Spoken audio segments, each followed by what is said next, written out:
Helen Yee here with Eyes on the Game here at the UFC Apex, being joined by the always beautiful Miss Claudia Gadelha. Now, first off, happy belated birthday. Thank you. Thank you so much. With training camp, though, did you get to do many fun things for your birthday?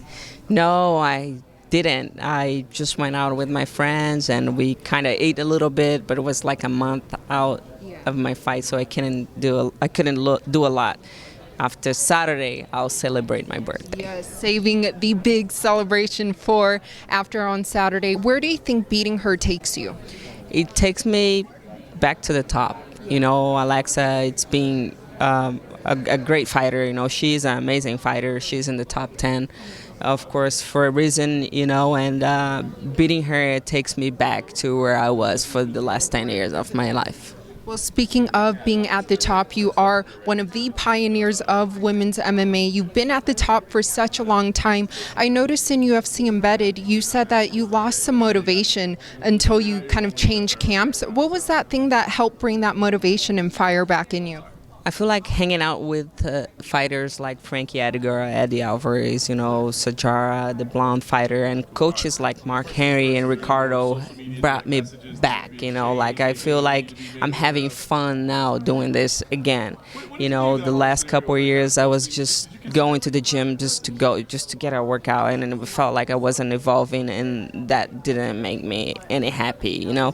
So now that I see the improvement, I'm so happy with everything.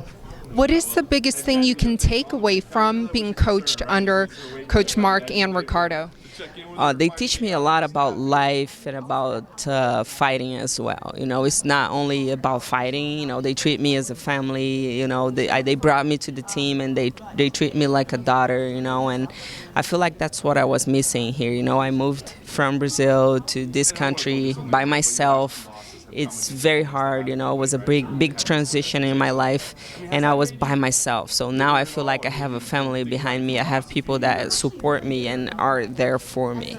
And it is very important to surround yourself with great people and, like you said, having that family. But lastly, last time that we spoke, you mentioned Rose in her fight against Jessica Andrade. You were kind of critical about that and about Jessica. What did you think about Jessica Andrade beating Rose? That was hard to watch. You know, it's like I just don't think it's fair for Jessica to be fighting the strawweight division. You know, she's just so much stronger than all the girls in there, and I feel sorry for what happened with Rose. You know, she got this close to death, and like it was bad. It was hard to watch. What do you think about Rose taking that rematch against Jessica? I think it's pretty crazy. Like Rose, it's a phenomenal fighter. She's so damn good. I love the way she thinks. I love the way she fights, you know. But Jessica, man, she has that great physique. She's so strong, you know. She's so strong. So I think if Rose can keep the distance, you know, and play her game, she'll do well. But like in the moment Jessica grabs you, it's just like it's a different thing grabbing you. What would you like to tell all your fans tuning in Saturday night? I want to tell my fans thank you so much for the support. Watch me fight Saturday night. I'm so happy with life and everything, so I'm ready to put on a show.